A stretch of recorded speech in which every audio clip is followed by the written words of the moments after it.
over 8,000 violent criminals during the course of this period. In major cities like in New Orleans, Nashville, we saw a 250% increase in arrests. And we really went after the bad ones. These include 725 individuals wanted for violent crimes against children.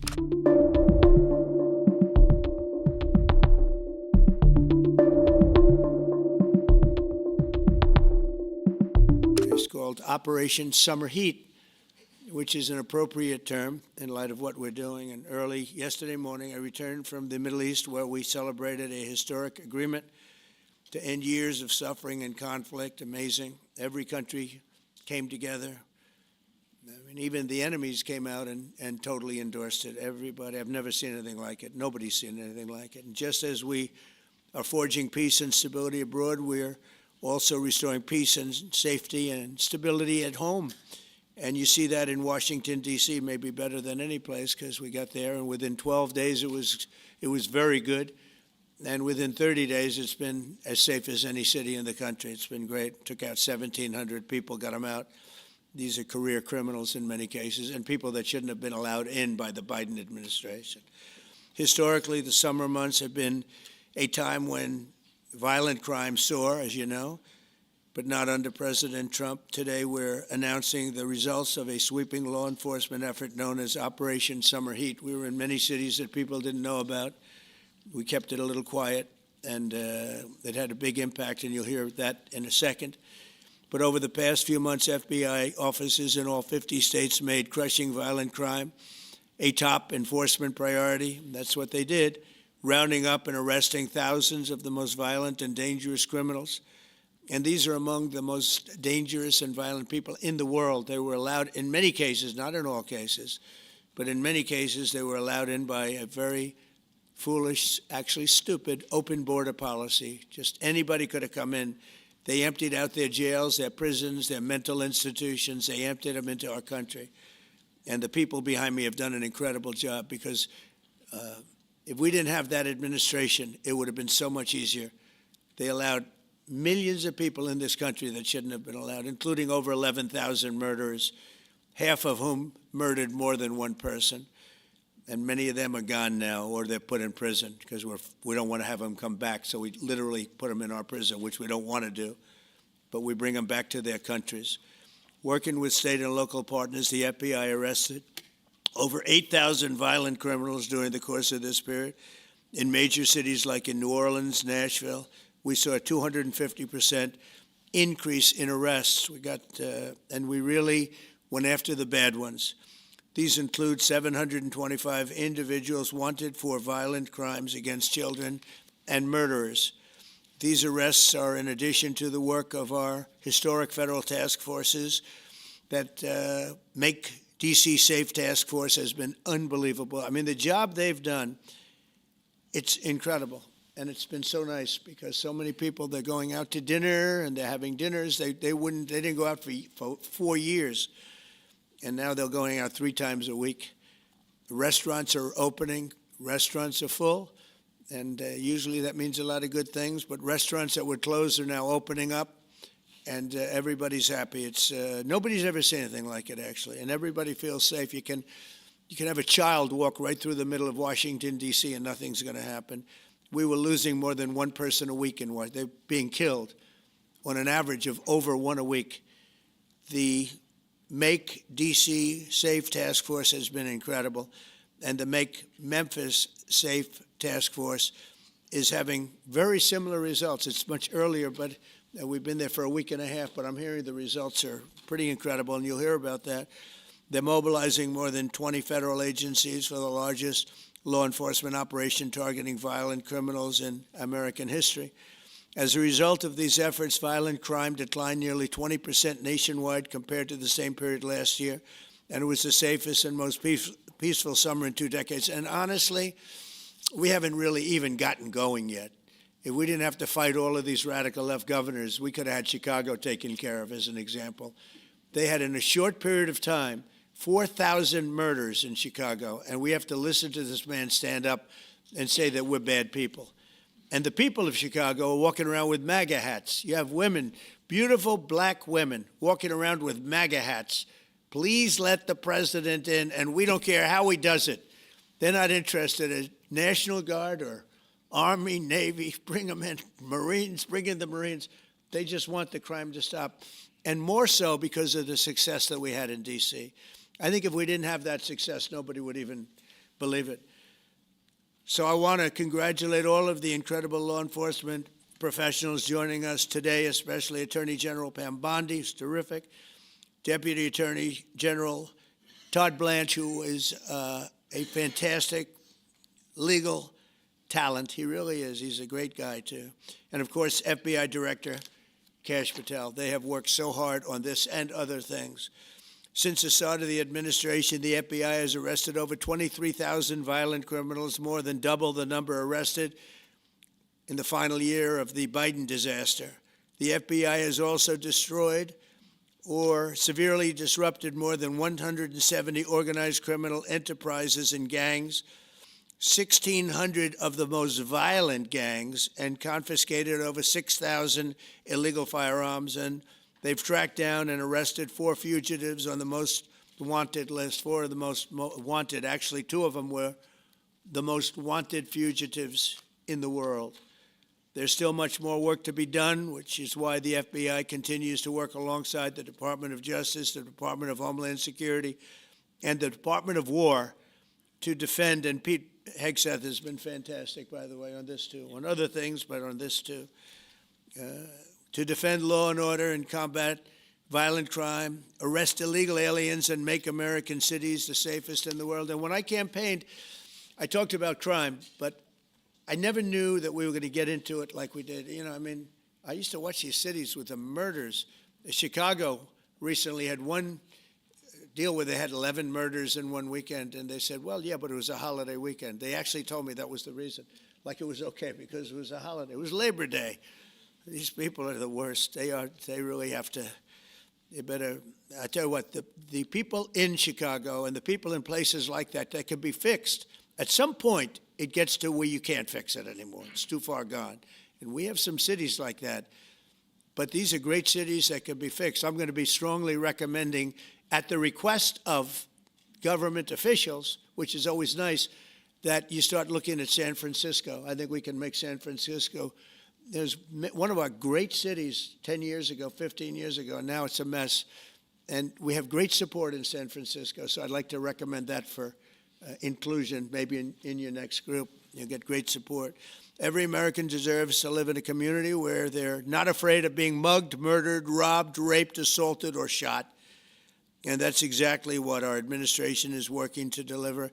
I didn't realize I was going to make this such a big factor in the administration. I didn't really campaign. I campaigned on crime, but I never thought we'd go into every city and take a really safe city that we've all been living with for years and make them safe. And now it's like a passion for me, and it's a passion for the people behind me. So I didn't get elected. I did get elected for crime, but I didn't get elected for what we're doing. This is many, many steps above. And I want to thank Stephen Miller, who's right back in the audience right there.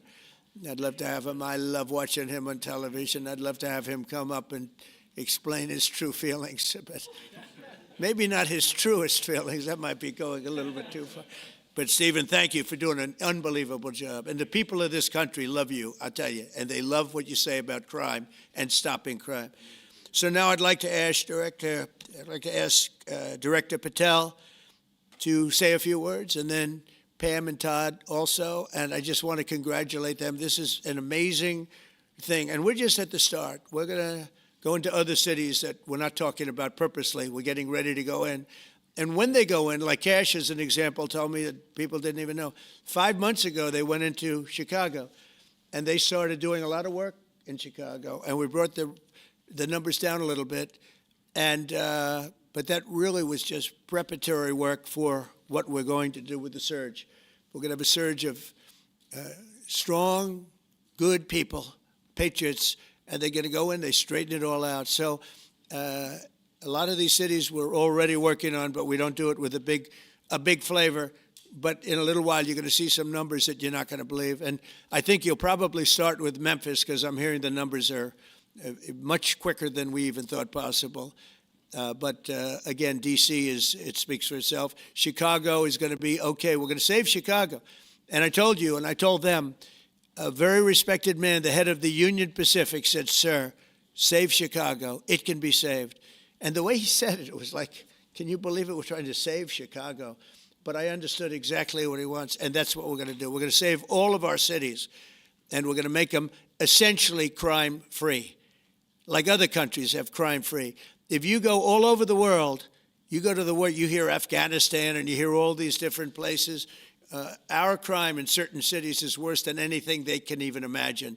And we're not going to have that any longer. It's going to stop, and it stops right here. Kash, please. Thank you, Mr. President. What I'd like to do is just highlight some of the outstanding work that the men and women of the FBI have been doing. And thanks to your brave leadership and the mandate you were given by the American people to not only defend the homeland but crush violent crime, you tasked us with our great partners at the Department of Justice and the Attorney General and the Deputy Attorney General to start making arrests and bring prosecutions and safeguard our cities. And you said it, this is just the beginning. In just 7 months, I hope the media takes a look at every one of these charts because these are the best numbers for fighting crime in U.S. history, and it's only 7 months in. And to do that, our vehicle to do it of choice was Operation Summer Heat, which the FBI architected to go after violent criminals. And in just a 3-month span, you had 8,700 arrests of violent criminals. You had 2,200 firearms seized off the streets permanently to safeguard our communities. You had 421 kilograms of fentanyl seized. Just to put that in perspective, that's enough to kill 55 million Americans alone. You had 45,000 kilograms of cocaine seized, and thanks to our Department of Justice partners, you had 2,100 indictments in 3 months, from June to September alone. Mr. President, that in and of itself would be historic for a 4-year presidency. You did that in 7 months because you let good cops be cops, and you partnered us with the right people at the Department of Justice to put the handcuffs on and bring them to court and put them in prison. And if that weren't enough, when you look at the year, for the entire 7-month period that we're talking about here, if you look at the past 4 years of the Biden administration, 16,000, 17,000, 15,000, 15,000. That's the number of arrests year over year of violent felons in this country for the Biden administration. Mr. President, in 7 months, you have 28,600 arrests of violent felons in just 7 months alone because of your leadership and the dedication of the men and women at the FBI who want to go out there and do the job they were prevented from doing because that department used to be weaponized and politicized. And this is what happens when you take out the fangs of weaponization. This number is historic by every metric. 28,000 people have been arrested, violent felons alone. And then when you go over there and look at some of these charts, if you don't mind, I'll just hop over here. Look at the metrics for not just violent crime, but the homeland. Mr. President, during your administration, the FBI has found and located 5,400 children. That is a 30% increase year to date over the last administration. Violent crimes against children arrests alone are up 10%. Gang arrests are up 210% in the last 7 months alone. And transnational organized crime, which Stephen Miller has been a great partner in, is up over 12% alone. These numbers are historic just as a snapshot. But just so people don't think we're focusing on violent crime alone, the national security mission, Mr. President, under your leadership has never been stronger. We have gone after espionage activities against our main counterparts in China, Russia, and Iran. In China alone, we've had over a 50% increase in espionage arrests alone and prosecution. In Iran, we have had a 50% increase, again, in espionage cases. And in Russia, we've had a 33% increase in espionage cases alone. When it comes to counterterrorism, year to date, we have 125 arrests this year versus 100 last year, year to date alone. And when it comes to the cyber criminal activities, which are some of the largest enterprises plaguing everyday Americans, we at the FBI have put out a mission to go after cyber criminals like never before. Last year, they had, in total, 191. This year, you already have 252 arrests. 52 arrests of violent cyber criminals who are stealing from senior citizens, who are violating our children's rights and freedoms, and who are violating everyday Americans. These programs are record. And two of the things I'll finish with that I'm most proud of, Mr. President, this FBI. Fentanyl. As you know, it's a scourge that is killing our youth, 100,000 plus a year. To date, the FBI has seized 1,900 kilograms of fentanyl, That's enough lethal doses to kill 127 million Americans alone to date. And if that weren't enough, Mr. President, you said we have to go after the worst of the worst. And you empowered our Department of Justice, our Attorney General, our Deputy Attorney General, and the Deputy Director at the FBI led the charge, not just on summer heat, but he also led the charge to the FBI's 10 most wanted fugitives. These people have been on the run for years. And in 7 months, you captured not one, not two, not three, but 4 of the FBI's most top 10 fugitives. 4. And just to put that in perspective, Mr. President, the Biden administration captured 4 in all of 4 years. You're on 7, and we're going to get to 10. We're going to get to 10 of 10. This includes a lady who murdered her 6-year-old handicapped child and fled to India. We got her in 2 months. This includes a narco trafficker. This includes a sex trafficker. This includes another first-degree murderer and gangbang. These people were on the run because of the prior administration's reckless policies that destroyed our communities. And you came in and with a mandate said, go after the worst of the worst.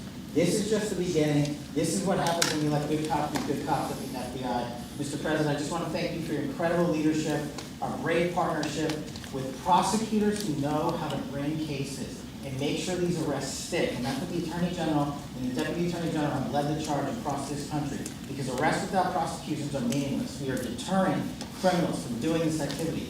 We are preventing criminals from coming into America. And we are absolutely crushing violent crime like never before and defending this homeland, sir. And not to mention, I almost forgot this one. It took you, sir, 2 weeks to get the Abbey Gate bomber. Joe Biden had 4 years to look for him. You got him in 2 weeks, thanks to the interagency effort by the FBI and the CIA, went to Pakistan, and now 13 brave warriors who were sentenced to murder because of disastrous Afghanistan withdrawal. They have justice, their families have a peace of mind, and we're going to continue to find the others, Mr. President. On behalf of the FBI, sir, I just want to thank you. Thank you very much, Kash. Appreciate it. Very good.